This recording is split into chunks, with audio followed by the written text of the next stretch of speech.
No ar, mais um episódio do podcast Põe na Bancada. E hoje o tema que nós trazemos para realizar um debate nesse nosso programa é dando sequência a um debate sobre uma reorganização dos partidos do campo democrático e popular no estado de Rondônia, que se denomina Caminhada Esperança. E hoje eu trago aqui 3 dirigentes partidários para que a gente possa avançar nessa análise de que maneira os partidos estão se preparando para as eleições de 2026 e qual é a estratégia que vai ser utilizada daqui até lá. Bem como vamos conhecer também um pouco mais da realidade desses partidos. Eu estou aqui hoje, iniciando esse nosso podcast, com 3 dirigentes. Esse aqui é o Aires, que é o presidente estadual do PV, do Partido Verde, a Marli, que é dirigente do Partido Democrático Trabalhista do PDT, e a Dayana, que é dirigente do Partido Socialista Brasileiro.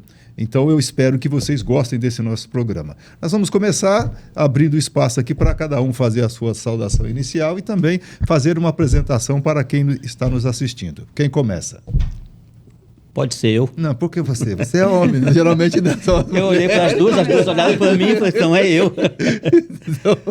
Em primeiro lugar, quero te agradecer, Roberto, pelo convite, te parabenizar, porque o podcast Põe na Bancada já é um sucesso de audiência, né? A gente vê os cortes na rede social, muita visibilidade, e os assuntos que você tem abordado aqui têm sido de fundamental importância para esclarecer um pouco mais sobre o cenário político e outros assuntos mais que você vem trazendo aqui para a população de Porto Velho, do estado do Rondônia, num modo geral. Eu sou Aires Mota, sou presidente estadual do Partido Verde, e hoje estou como presidente da Federação Brasil da Esperança, né? PV, PT e PCdoB. Estou como o presidente desses 3 partidos na conjuntura da federação. Sou dirigente partidário há muitos anos, né? Bastante tempo mesmo. Eu acredito que eu e o senador Assis somos um dos dirigentes mais antigos de Rondônia, dirigente partidário. E temos uma vida dedicada à política partidária no estado de Rondônia.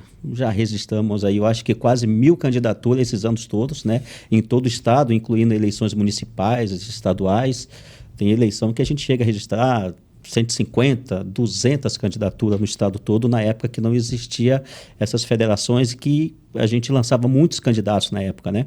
Então, tenho uma vida toda dedicada ao Partido Verde, sou membro do Diretório Nacional também, até pouco tempo atrás eu estava como coordenador da região norte, e hoje nós estamos aqui nessa batalha, reorganizando o partido. O trabalho de dirigente partidário ele não para. A eleição estadual é a preparação para a municipal, a eleição municipal é a preparação para a eleição estadual. Então, a gente tem que estar muito organizado e muito bem articulado com as lideranças para poder tocar o partido e ter sucesso nas urnas. Meninas, senhoras. Bom, eu sou Marli Mendonça, sou advogada, servidora pública aposentada, e, dentre várias atividades, hoje estou como vice-presidente do PDT em Rondônia. Faço parte também da Executiva Nacional do PDT, tanto do partido como da Executiva Nacional do Movimento de Mulheres do PDT, que se chama Ação da Mulher Trabalhista. E parabenizar você, Roberto, por esse espaço, Põe na Bancada, porque geralmente as pessoas dos meios de comunicação comum não querem muito discutir política, né? Então surge um podcast que vem dar essa oportunidade para a gente falar em política. Porque eu sempre digo que as pessoas costumam falar em política no ano de eleições. Na realidade, a política ela é diária nas nossas vidas, né? E eu sempre digo que o melhor momento da gente trabalhar bastante a política partidária é no ano que não é ano de eleição, porque no ano de eleição nós estamos envolvidos com eleições, né? Então, nós estamos nesse ano aí com esse movimento que tem sido um sucesso em Rondônia. Dayana. Vamos lá, Roberto, Aires, Marli. Meu nome é Dayana, eu estou dirigente no PSB, na estadual do PSB, juntamente com o Vinícius Miguel. Queria parabenizar, agradecer o espaço, realmente excelente que a gente tenha um espaço para discussão, como a gente tem aqui no podcast Põe na Bancada. Eu sou psicóloga, sou professora, e vou aproveitar a deixa da fala da Marli para falar que política é é muito mais amplo do que a gente imagina. Recentemente tive isso em sala de aula, né? Aluno falando assim, mas política, religião e esporte a gente não discute. Eu falei, a gente discute. A gente discute política em sala de aula, a gente discute política na psicologia. Eu acho que a minha formação ela tem muita relação com a política, com políticas públicas. Então, é muito importante que a gente esteja envolvido na política, que tenhamos mulheres na política. E, bom, estamos aí agora nos unindo para poder fazer a caminhada da esperança. Tudo bem. Antes de entrar propriamente na questão da organização dos partidos de vocês, eu vou fazer uma questão direcionada para as duas aqui. Como é ser dirigente partidária mulher nesses partidos? Que, em tese, geralmente são espaços só para os homens. Como é que vocês conseguiram se empoderar? Como é que foi? Como é que é a estratégia dos partidos? Queria que vocês falassem um pouco sobre isso. Bem, acho que até pela antiguidade, né? Vou aqui dizer que todos os espaços de poder, eles são espaços masculinos, isso é fato. E dentro dos partidos políticos não é diferente. Então, hoje nós temos a cota feminina, né, de candidaturas femininas, porém, é difícil as mulheres chegarem a um cargo de direção. Eu cheguei à vice-presidência do partido depois de mais de 20 anos como secretária do partido. E foi bem interessante a minha história partidária. O PDT é o primeiro partido que eu me filiei e eu digo que é o único. Se algum dia eu tiver que sair dele é porque eu não vou mais exercer nenhuma atividade partidária. E é interessante que eu trabalho. Minha vida pública, eu iniciei numa Câmara Municipal e trabalhava com políticos e eles tinham vários partidos, ajudei a organizar partidos lá em Cacoal, quando eu comecei, e eu nunca me filiei. E aí, quando eu vim para a Assembleia Legislativa, me casei, vim para Porto Velho, chegou um momento que eu ia para as reuniões do partido fazer atas, porque não tinha quem fazia, e eu sabia, eu ia fazer. Aí foi, olha como que é difícil para a gente chegar ao poder. Por que eu cheguei a secretária? Porque ficava muito difícil eu fazer as atas e ter uma outra pessoa como secretário. Legalmente dentro do partido. Foi quando eu consegui a ascensão a ser a secretária do partido. Então, assim, não é fácil. Todos os lugares são difíceis para a gente alcançar o poder. E dentro dos partidos não é diferente. É difícil também. Embora hoje precisam de mulheres, mas a gente tem muitas dificuldades para trabalhar com as mulheres dentro do partido, porque ainda as direções partidárias, elas são majoritariamente masculinas. Dentro do PDT, nós temos temos uma norma de que 30%, não sei os outros partidos, creio que também, 30% no mínimo das direções partidárias tem que ser compostas por mulheres. E aí a gente vem para o movimento de mulheres que tem que ser indicado pelo movimento de mulheres. Porque senão vem o político tal, quero colocar minha esposa, quero colocar minha filha para manipular as direções partidárias. Então, é um trabalho também que a gente tem feito em todo o Brasil, a respeito desse empoderamento real das mulheres nas direções partidárias. Sempre que a gente fala sobre espaços, sobre mulheres ocupando espaços de poder ou mulheres assumindo direitos e buscando algo perto de equidade que a gente ainda não tem, a gente tem que reconhecer que é uma luta histórica. Então, estávamos aqui, né, brincando que, assim, graças ao trabalho de mulheres como a Marli, que eu consigo estar onde eu estou hoje, né? Então, eu entrei no partido já em pouco tempo já como secretária de Finanças e agora estou como vice-presidente.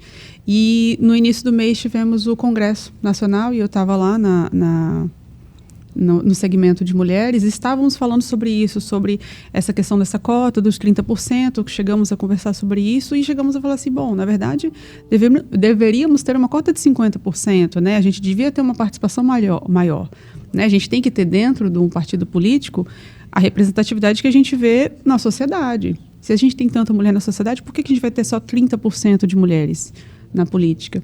E aí um dos pontos que eu levantei nós precisamos de mulheres nos partidos, nós precisamos de mulheres no diretório, mas nós precisamos de mulheres também em posições de tomada de decisão. porque eu posso colocar mulheres no diretório em posições que não tomam decisão. Estávamos falando, por exemplo, sobre a gestão do dinheiro, né? Sobre a gestão do fundo. Quem tem como gerir o fundo é o secretário de Finanças e o presidente. Então, se a gente quer ter mulher participando da decisão de como esse dinheiro vai ser usado, a gente tem que ter mulheres no cargo de que vai usar e fazer a gestão do dinheiro. Então, estávamos conversando sobre isso, de como é importante a gente pensar em abrir espaço, mas que espaço está sendo aberto para as mulheres? Estamos abrindo espaço de fato ou estamos só colocando lá para dizer que tem? Aires, do PV. Antes de falar um pouquinho do PV, eu queria só fazer uma parte aqui na fala da Dayana, que ela fez uma colocação muito importante. A questão do posicionamento das mulheres na hora da gestão do dinheiro, né? 30% é de fato para as mulheres e o resto 70% fica para os homens. Não, 30% no mínimo. No mínimo. É. O que ocorre, Dayana? Olha só, tem um impedimento. Não é um impedimento, é que os partidos se previnem da seguinte forma. Por exemplo, quando vem o recurso do fundo eleitoral, o partido... Não existe uma regra que diz quanto é que tem que dar para cada um. Só existem as cotas. Então, o que o partido busca? Pessoas de potencial de voto, né? Para poder investir um pouco mais. Quando chega na hora de decidir, a maioria dos partidos, eu acredito que 99%, não aceita muita opinião.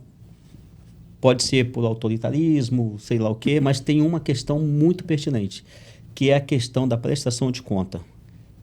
Quem responde pela prestação de conta é o presidente e o secretário de Finanças.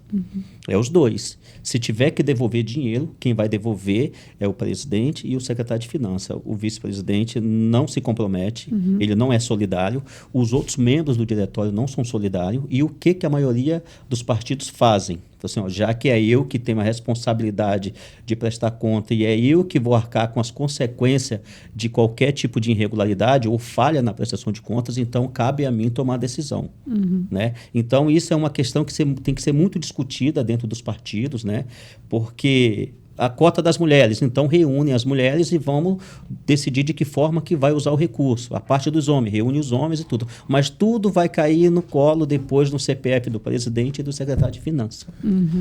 E falando do PV, o PV Mulher, que hoje, recentemente, foi nomeada a pastora Sila como presidente estadual do PV Mulher e também vai ser nomeada a presidente municipal do PV Mulher, é a Gabi Rebouças, né? Estamos ajeitando a filiação dela. E nós temos o projeto Batom na Política.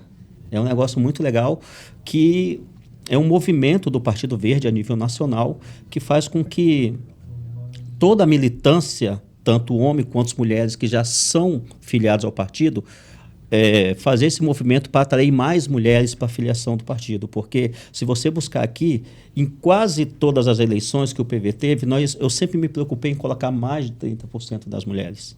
Bem mais. Sempre me preocupei com isso. Como também em todas as minhas prestações de conta, você pode ver que eu sempre procuro gastar, se tem 30% de mulheres, eu coloco pelo menos 35% de recurso para as mulheres, para poder dar esse incentivo a mais.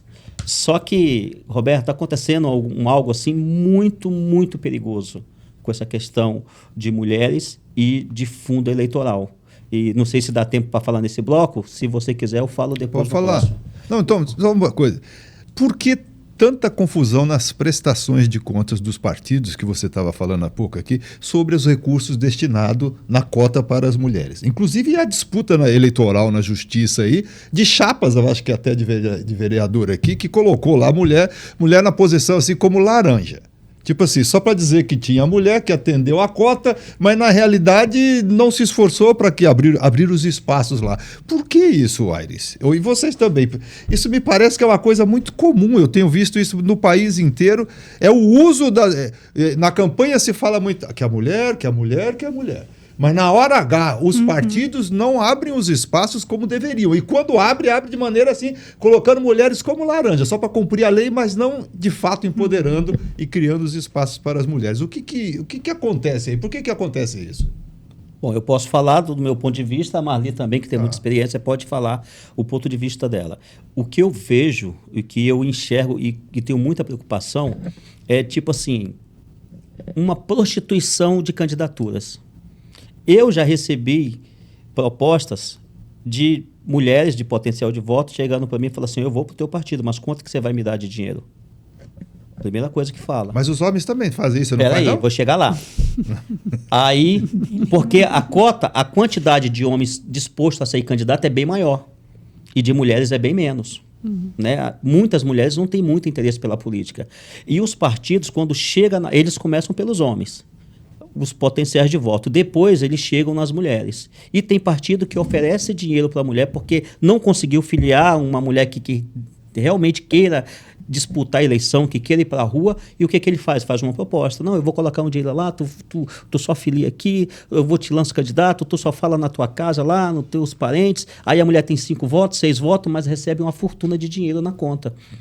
E o que está acontecendo? A Justiça Eleitoral está caçando a chapa agora.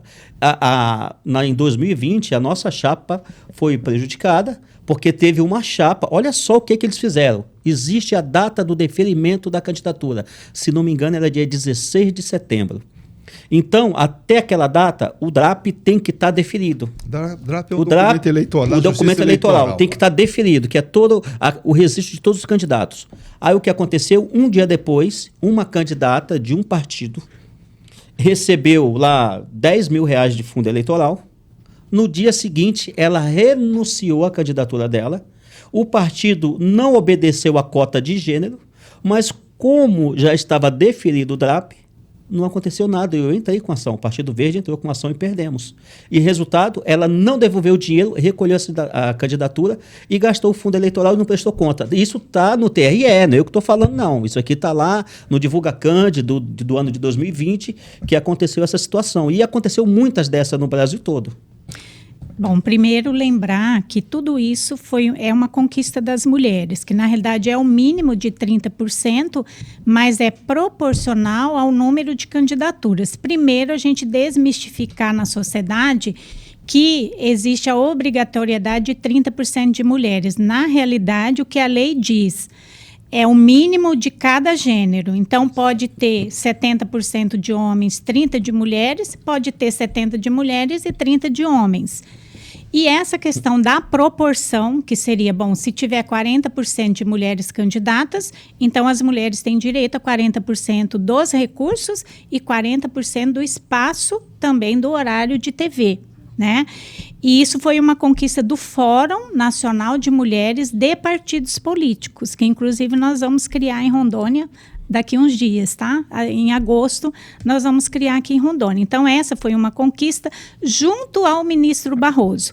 E por que está acontecendo essa ação da justiça contra as candidaturas laranja? Primeiro, dizer que o PDT foi o primeiro partido no Brasil a lançar campanha contra candidaturas laranjas. Então, dentro do PDT, isso é muito delicado. Laranjas quer dizer o quê? As candidatas que são registradas apenas e não fazem campanha. Né? Então, as fictícias que chamam, né? No início, essas mulheres tinham 0 votos, essas mulheres não prestavam contas, não tinha problema nenhum. O ministro Barroso foi maravilhoso para as mulheres, porque ele ouvia as mulheres. Então, chamava esse Fórum Nacional de Mulheres, e aí as nossas mulheres, que inclusive nessa época era coordenada pela Miguelina Vecchio, do PDT, esse Fórum de Mulheres, começou a dizer o que acontecia dentro dos partidos. Por isso que hoje a Justiça, o que ela verifica se uma candidatura é laranja? O número de votos que as candidatas tiveram, se tiveram prestação de contas, se o recurso que elas receberam ficaram com elas mesmas, porque tem muitos partidos que colocam as mulheres, destinam recursos para as mulheres e utilizam para homens. Né? Então, tudo isso a Justiça tem verificado, e a última eleição está aí, a gente com algumas candidaturas cassadas no Estado em razão dessas ilegalidades. Antes da gente ir para o intervalo, Dayana. A gente está falando do uso do recurso das eleições, né? Mas acho que a gente poderia incluir aqui o uso do recurso do partido, porque ele não vem dinheiro só na eleição, né? Vem dinheiro da eleição para as candidaturas, mas vem dinheiro todo mês para o partido poder fazer as suas atividades. E o meu ponto sobre colocar mulheres nessas posições era justamente sobre isso. Porque vamos supor que somos aqui um partido, né? Você é presidente, você é secretária de finanças e nós duas somos candidatas. Vocês vão decidir como gastar o dinheiro. Vocês vão decidir como destinar o dinheiro. Mesmo que a gente tenha o fundo de mulher é gerido pelos homens, que estão como presidente ou como secretário de finanças. Então, no fim das contas, o dinheiro que deveria ser gerido por mulheres é gerido por homens. E depende dos homens cederem esse dinheiro ou não para as mulheres. Então, se fôssemos nós duas, presidente e secretária de finanças, aí nós teríamos o dinheiro gerido por mulheres. Ou se fôssemos uma presidente e um secretário de finanças, teríamos o dinheiro gerido por mulheres. Então, na prática, o dinheiro das mulheres é gerenciado pelos homens. Eu só quero fazer uma parte na fala da Daiana, que é uma maioria, funciona assim. Sim. No PDT, graças a Deus, a gente já alcançou o nosso empoderamento. Então, sobre o dinheiro das mulheres dentro do PDT, quem define somos nós, as mulheres. A gente vai precisar ir para o intervalo rapidinho, mas nós vamos voltar aqui. Eu quero saber se no PV, Aires, como é que as mulheres comandam os recursos. No PSB também quero saber como é que as mulheres comandam o recurso. E se cada partido tem uma estrutura, tem um estatuto lá, uma forma de gerenciar. Se não há um gerenciamento coletivo, ou é muita questão do presidencialismo, como é que funciona esse partido de vocês?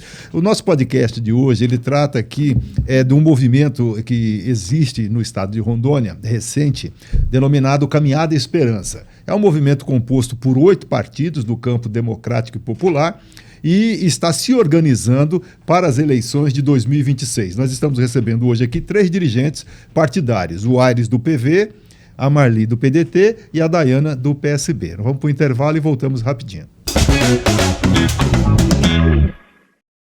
De volta para o segundo bloco do podcast Põe na Bancada. Hoje nós estamos debatendo sobre o surgimento do movimento Caminhada Esperança no estado de Rondônia. O Caminhada Esperança é um movimento que reúne 8 partidos políticos do campo democrático e popular. E eles estão se organizando, montando toda uma estratégia visando as eleições de 2026. Nós estamos conversando hoje com 3 partidos, com o PV, com o PDT e com o PSB. O Aires é o presidente do PV, a Marli, dirigente do PDT, e a Daiana, dirigente do PSB. No bloco anterior, nós conversávamos um pouco sobre essa questão do gerenciamento dos recursos das mulheres.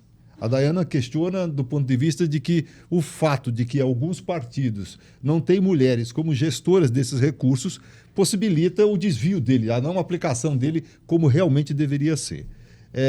Eu não sei se nós vamos aprofundar esse tema, porque cada partido tem uma dinâmica interna própria de gerenciar isso. Mas o ponto que ela levanta é um ponto muito pertinente. Ou seja, você tem homens gerenciando o recurso e não utilizando de acordo com o que as mulheres acham, a forma como as mulheres acham que esse recurso deveria ser aplicado. É isso, né? Estamos falando aqui? Não. É mais ou menos por aí. Então não digo nem necessariamente desviando, mas assim, bom, é um recurso de mulheres, eu tenho que usar com mulheres, mas eu uso da forma que eu quiser.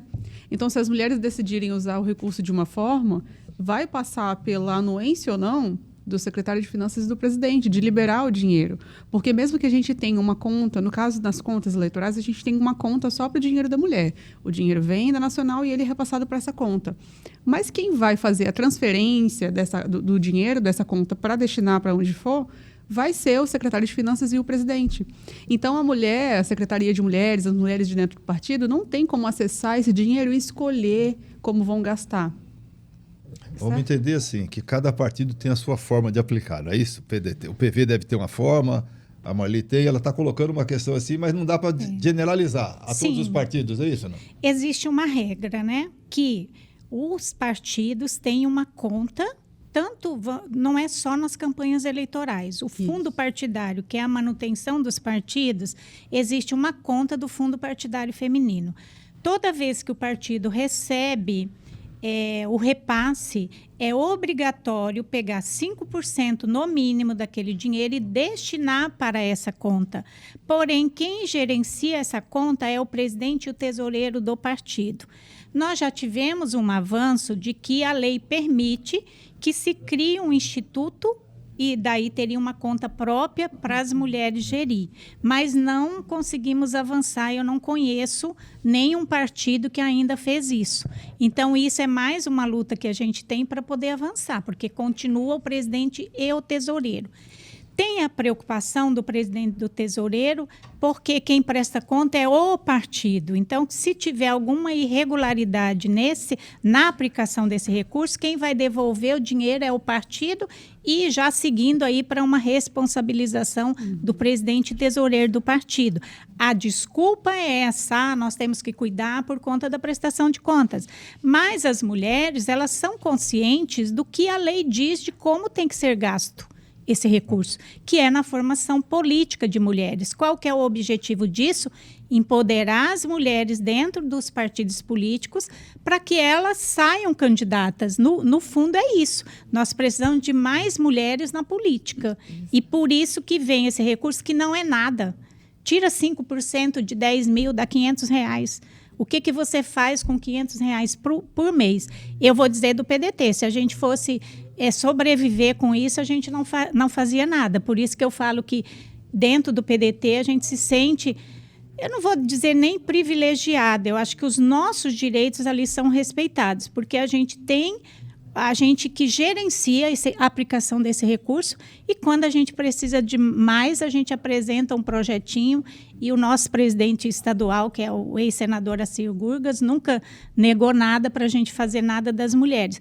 Mas isso são exceções de conquistas que a gente faz, porque a maioria, Roberto, eu que estou no movimento de mulheres a nível de Brasil, então a gente sabe que é uma minoria. Vamos dizer do PDT, vamos dizer que a gente tem uns 3 estados no Brasil que as mulheres gerenciam o recurso.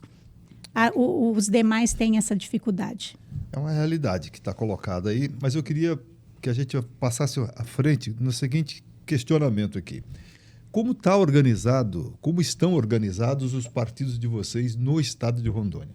Principalmente, como é que eles estão se integrando a esse movimento, ao Caminhar da Esperança? Eu acho que seria bom primeiro dar uma radiografia de cada partido aqui. Como é que está o PDT, como é que está o PSB, como é que está o PV em Rondônia? Até para a gente nivelar a informação, e depois nós vamos conversar um pouco sobre a questão do Caminhada da Esperança. Quem começa? Bem, a gente teria até que fazer uma retrospectiva sobre toda a reformulação, a mini-reforma eleitoral que aconteceu, que acabou com as coligações proporcionais, né? Com essa questão de acabar com as coligações proporcionais, alguns partidos tiveram dificuldades de aumentar o seu número de cadeiras. Eu vou dar um exemplo. O PDT, na eleição anterior, não na última, que foi 2022,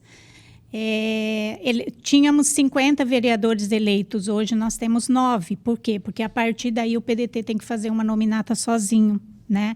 E isso acabou trazendo algumas dificuldades para alguns partidos, e principalmente com essa polarização de esquerda e de direita, onde a população em si, a maioria da população que vota, ela aceita os fake news e não sabe o que é esquerda e o que é direita, né? Então, isso é um assunto também que a gente tem que debater bastante. Então, nós temos uma militância comprometida, pessoas, tipo eu tenho, não vou falar mais de 40, eu vou falar quase 40 anos de partido.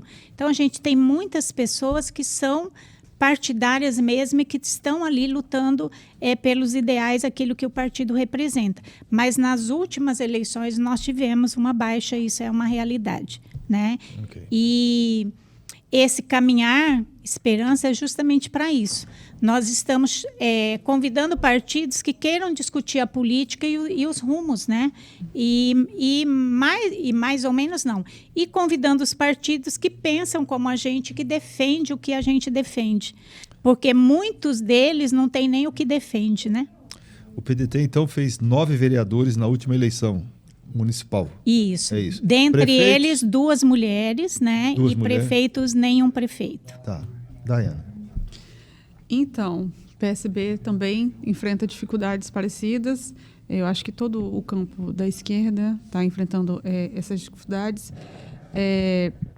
nas últimas eleições, né, a gente não tem nenhum vereador, pelo menos aqui em Porto Velho, nenhum vereador da esquerda, né, no Senado também. Então, eu acho que o campo todo está passando por dificuldades muito parecidas. A ideia da Caminhada Esperança é justamente se fortalecer para conseguir combater a extrema-direita, que tem aí nadado de braçada, né? Então, nós estamos num cenário muito difícil, muito difícil. Desde que o Vinícius Miguel assumiu a presidência do partido, a gente tem buscado reestruturar o partido, né, conseguir novos filiados e se reorganizar para conseguir se reerguer. Bom, como a Marli falou, a Marli entende muito de partido também e do cenário político que vem mudando para os partidos de centro e centro-esquerda nos últimos anos. Tem dificultado muito. O PV, durante 3 eleições seguidas, nós fizemos 27, 28 vereador, 3 prefeito, 2, 3 vice, elegemos deputado estadual várias eleições seguidas, já chegamos a eleger deputado federal 2 eleições seguidas, né? E esse ano foi um ano muito difícil. Foi um ano muito difícil, a federação é uma experiência nova, né? E o que tem nos deixado otimista é essa caminhada esperança. Essa caminhada esperança tem nos deixado otimistas em relação à organização partidária para a eleição do ano que vem. Porque eu tenho observado, as pessoas costumam medir os lados no segundo turno. Né? Segundo turno, 70% votou no Bolsonaro, 30% votou no Lula aqui em Rondônia. Mas eu vejo diferente.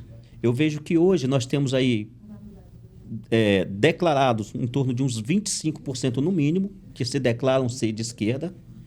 Aqueles que se dizem ser de direita, né, que não tem muito conhecimento, em torno de 40% a 45%, e nós temos um pêndulo ali de quase 30%, que ele pode ir para qualquer lado. Às vezes, uma palavra mal soltada ali, inoportuna de um candidato, faz ele mudar para o outro lado, ou faz conquistar. Então, quando eu ingressei nesse projeto da Caminhada Esperança, o meu foco é esse pêndulo que nós temos aqui, que tem pessoas que odeiam o Lula, outro odeia o Bolsonaro, mas ele quer votar em alguém. E daí ele acaba tendo mais atenção nas propostas. E eu acredito que as propostas desse campo progressista estão com as propostas muito interessantes.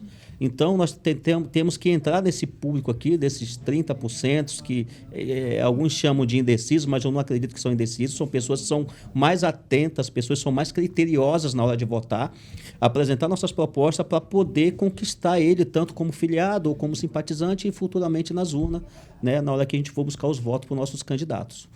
A Marli falou um pouco sobre essa questão da legislação eleitoral. Ela citou a questão da a proibição das coligações nas proporcionais, né? Mas vamos pegar de uma maneira mais ampla aqui. De 2015 para cá, com a mini reforma aí, se reduziu no Brasil de 35 para 24 partidos. E a tendência agora é diminuir mais ainda. O que nós estamos vendo é o seguinte, que a direita, ela consegue administrar e navegar muito bem nessa legislação eleitoral. Porque se vocês forem fazer um acompanhamento histórico de lá, desse período para cá, vocês vão ver que o partido chamava tal, já mudou para outro. Tinha 2 aqui, juntou para cá. Eles administram pragmaticamente as composições. Por que a esquerda não faz isso? Aí o que acontece? Não faz vereador. Não faz vereador, não faz vereador. É porque não tem pessoas que votam nas propostas ou porque a esquerda não está sabendo administrar com as regras eleitorais? Essas regras eleitorais, por exemplo, a federação que eu participo hoje, PV, PT e PCdoB, foi uma das primeiras. No sentido já de se adequar a essa legislação eleitoral. Porque existe a fusão, que é uma coisa, e a federação, que é outra. Então, hoje nós temos 2 federações vigentes. PV, PT e PCdoB, que já disputou a eleição, Rede e PSOL, tinha do PSDB com o DC, que já foi desfeito. Então, o que acontece? Quando faz essa federação, quando a federação saiu em 2022, ela saiu, a nossa, depois do fechamento da janela, não tinha mais prazo de filiação. Então, isso foi um prejuízo muito grande. Os partidos lá em Brasília não conseguiram tomar uma decisão para que essa federação saísse antes do fechamento da janela. Por exemplo, eu tinha deputado do meu partido e nós não tínhamos nominata, não estava pronta a nominata, mas se tivesse a federação, ele poderia ter ficado porque ele ia ter certeza da nominata. Então, como eu não tinha como garantir a ele que a federação ia sair após o fechamento da janela, ele foi obrigado a sair de partido. E dois deputados que saíram do PV foram para o PSC e 2 foram eleitos, o deputado Luizinho e a deputada Thaísa. Só que eu não tinha uma chapa completa ainda e estava na iminência da federação. E alguns candidatos queriam que eu desse certeza da federação que eles viriam, mas não tinha como dar certeza. E outros não viriam com medo da federação, eu quero o PV sozinho. Então ficou naquele jogo lá que atrapalhou, né, a nossa formação da nominata. Aí agora não. Quem está vindo está sabendo desse casamento e vem se achar interessante. Senão ele vai procurar outro partido. E a direita faz muito bem isso. Está conseguindo se ajustar bem. A esquerda não está conseguindo. Sabe? Está ali meio capengando ainda, mas eu acredito que esse ano que vem agora vai ser um ano determinante para que esses partidos consigam se organizar e voltar a ocupar mais espaço no cenário político Aires, nacional. Eu posso dizer para vocês também aqui que o Caminhar da Esperança é uma maneira desses partidos sobreviverem no estado de Rondônia? É fundamental para isso. Fundamental. Por que isso?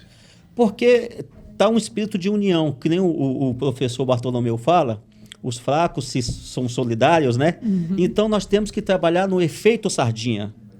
Sardinha não pode andar sozinha, sardinha tem que andar em bando, porque é não engolido. Né? Então nós temos que fazer aquele efeito sardinha, esses partidos todos se juntarem, ajudar a formar, cada um formar suas nominatas, né?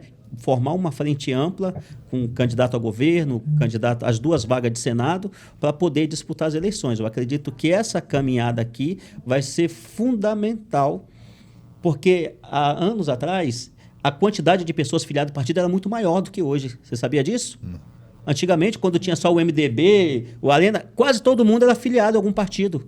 De um tempo para cá, essa juventude aqui não quer saber de filiação partidária. Vem diminuindo. Eu sei porque eu acompanho a filiação do meu partido há muitos anos. Então, vem diminuindo. Então, pela militância, poucos partidos conseguem sobreviver bem. Agora, com essa união, dessa caminhada de esperança, desse movimento, as pessoas estão se chegando. Fizemos um evento aqui com mais de 500 pessoas em Porto Velho. Marli. A cláusula de barreira, a ideia, toda lei tem uma ideia por trás. E a ideia da cláusula de barreira é justamente enxugar o número de partidos. Por quê? Nós trabalhamos com propostas, com bandeiras, né? Os partidos de esquerda e centro-esquerda têm bandeiras definidas. A maioria, e os partidos criados recentemente, partidos criados para ter cargo em governo, para negociar, partido que chama a pasta debaixo do braço, né? Que só tem uma ata, que não tem uma sede, que não tem uma militância orgânica. E a cláusula de barreira, ela veio para dar uma definida nisso. O que acontece? Esses partidos de negociatas, vou ligar meu sincerômetro agora, de negociatas, eles estão se unindo. Por que eles estão se unindo? Porque eles não têm bandeira nenhuma. A bandeira deles é achacar governos, né? Vamos dizer assim. Hoje a gente vê uma realidade no país em que, para votar um projeto de lei, parlamentares exigem que libera não sei quanto de emendas, que é uma coisa absurda, porque o parlamentar não foi eleito para isso. Então, a cláusula de barreira veio e está fazendo essa delimitação. Tanto que você citou aqui, eram 35, já tem 24 e vai diminuir. Qual a importância da caminhada à esperança? De que essas pessoas que têm bandeiras definidas, que o foco é o povo, esses partidos estão se unindo para conversar e para chamar a população, não é uma coisa interna do partido. Nós queremos dialogar com a população para mostrar para a população esses caminhos, o caminho que o país está indo. Por que o país está indo por esse caminho? A gente fala país, mas depois a gente vem para o estado e depois a gente vai lá para o município onde moram as pessoas, onde as pessoas vivem. Uhum. Então, hoje, quando alguém chega lá num posto de saúde, numa UBS, que não tem um médico, quando tem um médico não tem um remédio, aí as pessoas ficam revoltadas, e isso está deixando as pessoas revoltadas com a política num todo. Aí a pessoa vai para casa e piora a vida das pessoas, né? O Brasil é um país muito grande e muito diverso. Então, é de se esperar que a gente tenha pluralidade de ideias, de bandeiras, e por isso pluralidade de partidos. Então, o que a gente observa é que a direita ela não tem fidelidade, fidelidade ideológica. Então, eles se organizam pelo poder. Eles se organizam para privilegiar as classes econômicas mais privilegiadas e, por isso, eles se aglutinam muito facilmente. Né? Dentro da esquerda, a gente tem pluralidade, a gente tem particularidades, a gente tem diferenças entre os partidos e, por isso, a gente tem tantos partidos, mas o que a gente pode fazer, que é o que a gente está fazendo, é encontrar o que a gente tem em comum e se unir pensando no que a gente tem em comum. Essa é a caminhada da esperança. Perfeito. Nós vamos para mais um breve intervalo e retornamos para conversar um pouco da perspectiva de fusão, que eu sei que o PDT tem conversas aí, o PSB, o PV também, desse novo quadro eleitoral que se aproxima, uma movimentação muito grande nos bastidores desse partido. A gente vai para o intervalo rapidinho e já volta.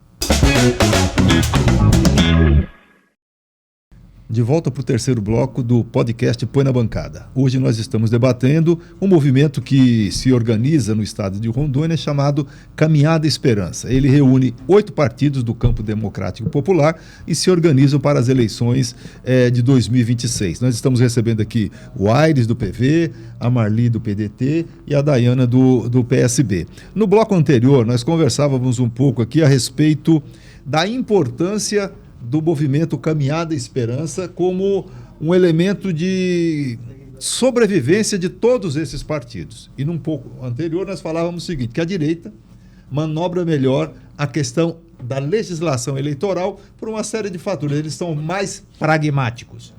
Eles não seguem princípios, uma fundamentação ideológica. Não, é um negócio muito pragmático. Porque onde é que eu tenho que estar para chegar ao poder?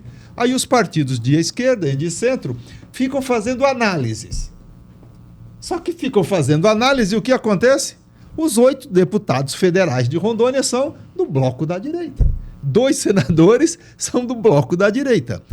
Essa realidade vai continuar? Como é que está a estratégia de fusão dos partidos de vocês?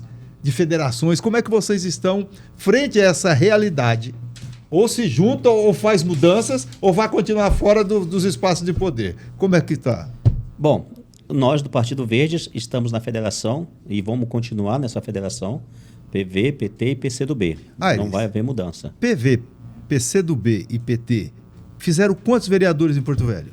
Deve ter feito uns 10 só, se juntar todos. Mas nessa última eleição? Nessa última. Não fez nenhuma? Muito pouco. Não fez. Em Porto Velho? Muito pouco. Ou seja, a federação, por mais que tenhamos 3 partidos, ela ainda... É porque os partidos de esquerda, eles esbarram na ideologia para isso. Aí eles não conseguem chegar num consenso por consenso na ideologia. Na direita não existe isso. Existe o consenso de alcançar o objetivo. Nós temos que fazer isso para chegar em tal lugar. Vamos fazer isso. Aí quando chega no campo da esquerda, o PV tem a questão ambiental, o PT tem a ideologia dele, o Rede, o PSOL, o PS... Aí não se entende. A engrenagem não casa. Mas é possível viver com tanta contradição assim no único bloco? Possível. Lógico que é possível. Com certeza é possível. Quantos políticos conquistaram o seu mandato na esquerda e hoje estão na direita por conveniência? Aqui em Rondônia nós temos exemplos disso. No PDT nós temos exemplos disso. Pessoas que chegaram ao poder pelo partido de esquerda e hoje gritam os 4 cantos do país que é de direita. Só que, ao contrário, você não vê. Eu acredito que nunca um partido que nem o PT aceitaria um político que conquistou um mandato na direita, dizendo que é de direita, e agora, por uma questão de conveniência, vê que tem a oportunidade de alcançar um mandato, eu vou lá no PT. Não vai ser aceito. Mas lá aceita. Fusões, federações... Então, o PDT está bem dividido, vamos falar isso nacionalmente, né? Que eu participo da Executiva Nacional do Partido. Então, nós temos essa Executiva Nacional, ela é composta pela Executiva, que é presidente, vice, os cargos, e também pelas bancadas no Senado e na Câmara. Então, a gente tem algumas resistências ainda sobre federações. Por que a resistência? Porque chega no que o Aires falou, nós temos bandeiras a ser defendidas. Por exemplo, o PDT tem bandeira da educação, tem bandeira do trabalhismo, tem a bandeira do meio ambiente, tem a bandeira de defesa de indígenas, mulheres, negros, né? Tem uma série de bandeiras. E aí a gente se esbarra nessa questão de defesa daquilo que nós defendemos por outras pessoas, outros partidos que podem vir somar. E, para mim, eu analiso a federação como um instituto que até hoje não deu muito certo, né? Então, nós temos poucas no Brasil, salvo engano, 2, né? E, para mim, ela veio substituir as coligações proporcionais. Por quê?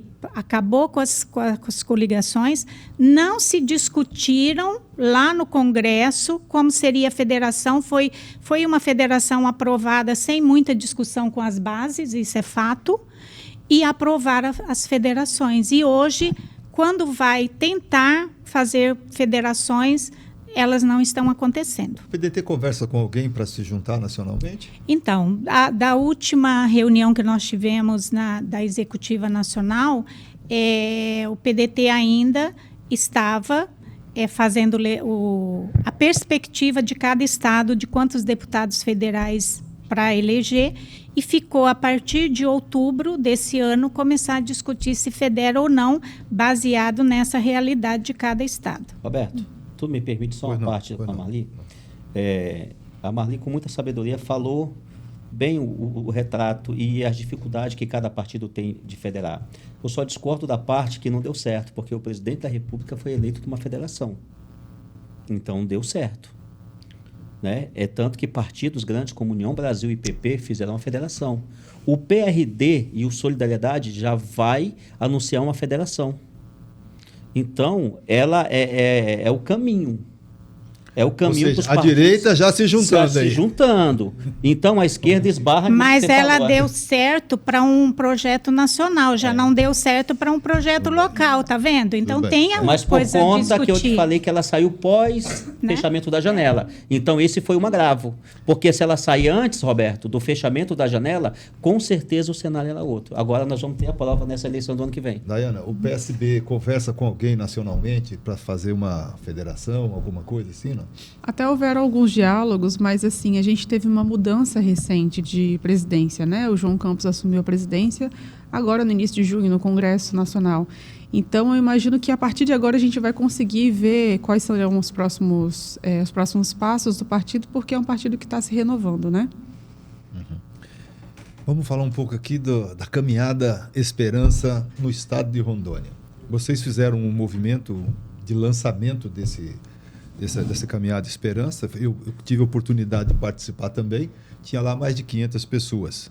E é um negócio interessante, porque você vê que vários partidos aqui estão fragilizados. Eu já tive a oportunidade aqui de também entrevistar outros partidos que participam desse movimento, também fragilizados, e que, mesmo nessa situação, tiveram a capacidade de botar ali mais de 500, 600 pessoas num ato político, fora do período eleitoral, discutindo estratégias, tentando.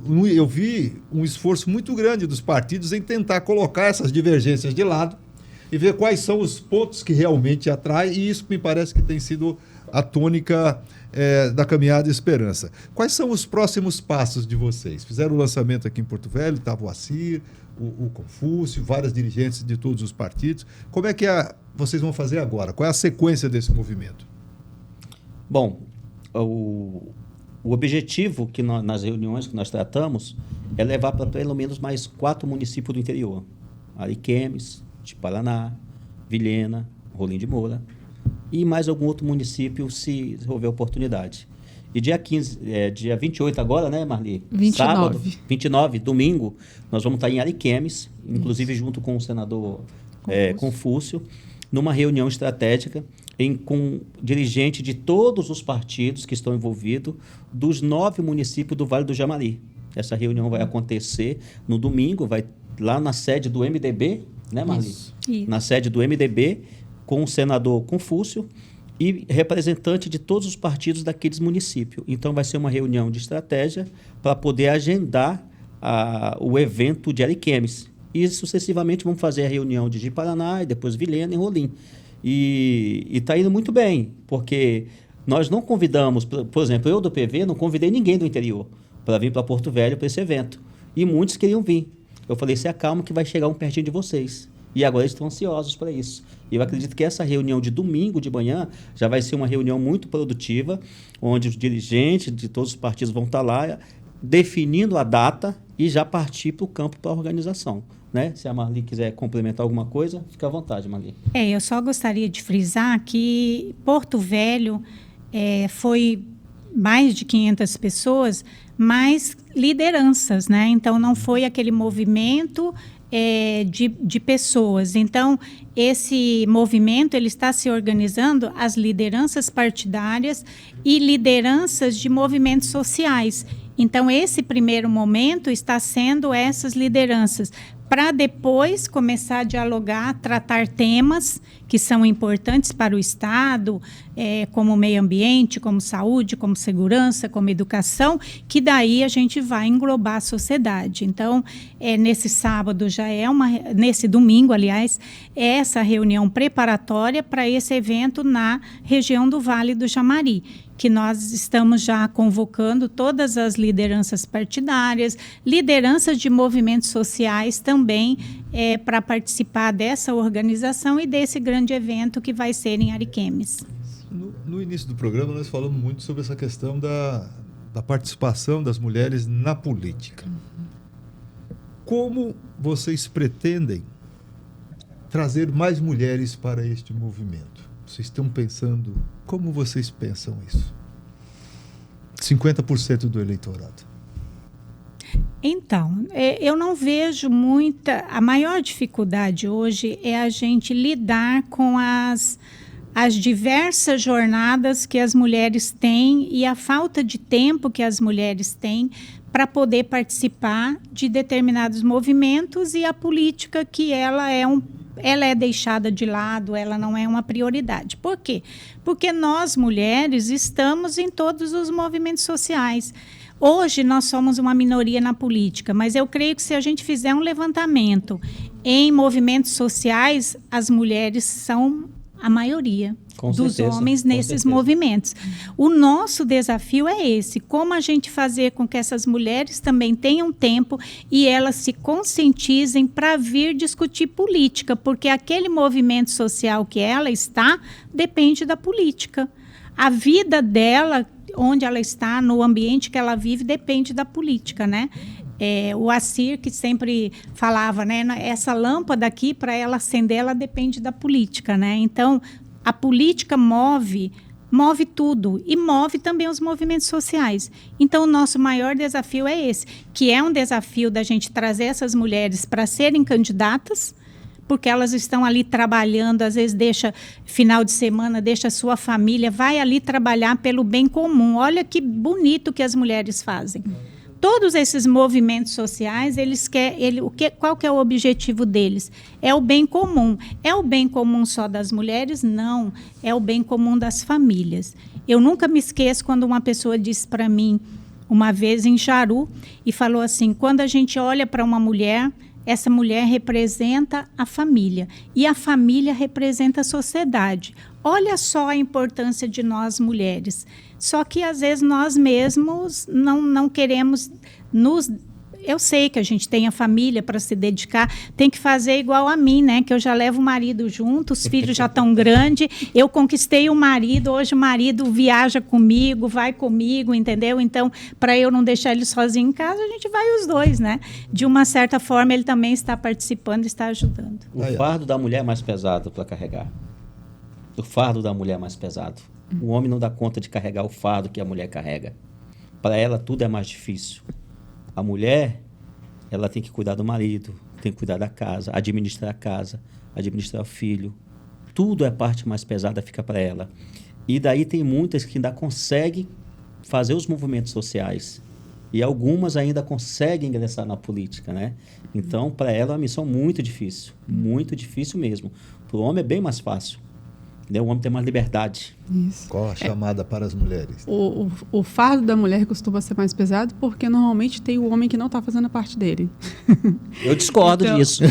Eu discordo. Normalmente. Discordo Vamos mesmo. fazer um podcast só para isso, tá, Porque Eu já tive um aqui eu falando que o fardo é pesado das mulheres comprometidas e também falo dos homens também que é mais comprometido Não, mas com ele família. fez uma fala ali, a mulher cuida do marido, por que o marido não cuida da mulher? Mas ele cuida, eu cuido Né? da minha. E o marido cuida da casa, e o marido cuida dos filhos. E tem marido que cuida mais de uma ainda. Deixa a Daiane continua. É porque, assim, pensando no que a gente está num país em que temos mais de 5 milhões de crianças sem o nome do pai no registro, a gente tem que entender que se as mulheres estão sobrecarregadas é porque os homens não estão fazendo a parte deles. Pensando numa questão social de contexto nacional mesmo, né? Então, normalmente a mulher é guerreira porque ela não tem opção. Porque o homem não está fazendo a parte dele e ela não tem opção de não ser guerreira. Quando eu entrei no PSB, o meu caçula, ele tinha meses de nascido. E eu tenho mais 2, né? Então, eu estava com 3 filhos pequenos ali. E eu brinquei com o Vinícius assim, eu falei assim, vamos, mas eu quero o Espaço Kids lá dentro. Porque eu queria ir nas reuniões e não tinha espaço. Meu bebê ficava passeando por ali, mexendo em tudo, e era sempre uma questão de eu vou para uma reunião do partido, como é que eu vou fazer com ele? Vamos colocar ali um desenho na TV. Então, assim, para a gente trazer mulher para a política, a gente tem que mostrar que a gente vai acolher essas mulheres, que a gente tem como receber essas mulheres. Então, a gente tem que preparar esse espaço para essas mulheres. Eu acho que foi na convenção, que foi lá na Câmara, e eu fui trocar meu bebê. Não tinha um trocador. Então, se a gente sabe que a mulher é a principal responsável pela família e que muitas mulheres não podem fazer as atividades porque estão com seus filhos pequenos, a primeira coisa que a gente vai ter que pensar é como é que a gente vai acolher essas mulheres com seus filhos para que elas entendam que aqui é um espaço em que elas serão bem recebidas. E nós estamos caminhando assim para o final do nosso programa. Eu queria que vocês deixassem uma mensagem para a população de Rondônia. O que é que a população de Rondônia pode esperar desse movimento Caminhar de Esperança? E também aproveitar para fazer as considerações finais de vocês. Começamos com a Daiana. Bom, eu acho que... Pode falar, Daiana, direto ali para o pessoal lá. A Caminhar de Esperança eu vejo como um movimento de união de partidos que, apesar das suas diferenças, têm muito em comum. E é pensando nesses pontos em comum que a gente tem que se unir, se fortalecer para se reerguer e lutar por um futuro melhor do nosso estado. Então, o meu convite fica aí a você que está em Ariquemes para a reunião que haverá no dia 29 de junho na sede do MDB às 9 da manhã da Caminhada Esperança. Marli. Bom, eu vou resumir em poucas palavras o que esse Caminhar da Esperança quer oferecer para a sociedade: mais dignidade. Porque na medida que nós estamos trabalhando, cada um no seu espaço, para melhorar a vida das pessoas, nós estamos querendo dar mais dignidade para as pessoas, que é um princípio constitucional maravilhoso, mas que a maioria não cumpre. Então, esse é o principal objetivo.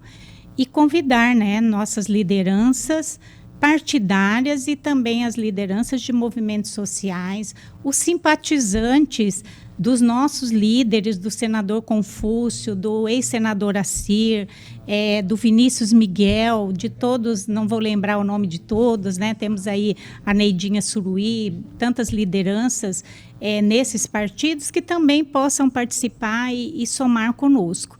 E agradecer esse espaço aqui, o Põe na Bancada, e pedir que amplie esse debate da política, que a gente tem muito ainda a discutir, para que as pessoas, Roberto, possam entender o que é a política, que as mulheres possam entender que nós, como ela disse, a Marli está há mais tempo aqui lutando, por isso que eu estou aqui. Mas antes de mim tiveram muitas. Então, nós estamos aqui lutando para melhorar a vida das mulheres e das famílias. Então, a gente quer que as mulheres também se unam a nós, somem conosco, porque às vezes a gente baqueia, às vezes a gente fica um pouco derrubada e fala, eu vou desistir de tudo, eu vou largar tudo, porque você está lutando pelos outros, né? E às vezes você esquece de si mesma, às vezes esquece um pouco da família. Então, é para isso que a gente chama todos a lutar, e esse Caminhar da Esperança é o espaço, esse espaço de luta, mas de luta com resultados para a sociedade.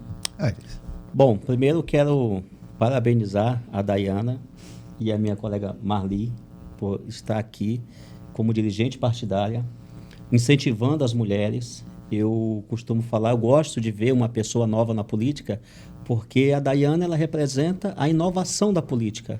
Uma mulher que vem, jovem, vem para a política com uma outra visão, com outro pensamento, com outras intenções. Então, isso é uma inovação. Então, você está de parabéns por você estar se dedicando o seu tempo, o seu trabalho à direção partidária, que tudo começa com a direção partidária. Eu sempre costumo falar que o dirigente partidário, ele é o cara que fica atrás do balcão. Ele sabe tudo o que está acontecendo, né? E a Marli, que tem uma vida dedicada à direção partidária, como dirigente partidário, fazendo um excelente trabalho, dá aula partidária do Estado todo. Ela é muito respeitada e muito admirada pelo seu trabalho. E eu quero estender o convite por todo o Vale do Jamari, na região de Ariquemes, Monte Negro, Campo Novo, Buriti, Alto Paraíso, Machadinho do Oeste, Vale do Anari, Teobroma, Rio Crespo.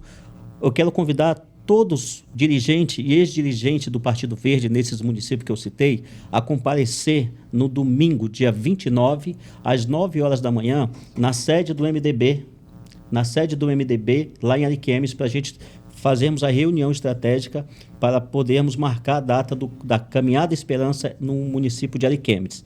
Tá? E te agradecer mais uma vez, Roberto, pelo espaço. Parabéns. É um sucesso o Põe na Bancada aqui.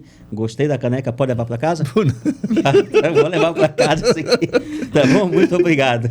Olha, eu quero agradecer aqui aos dirigentes do PV, do PDT e do PSB.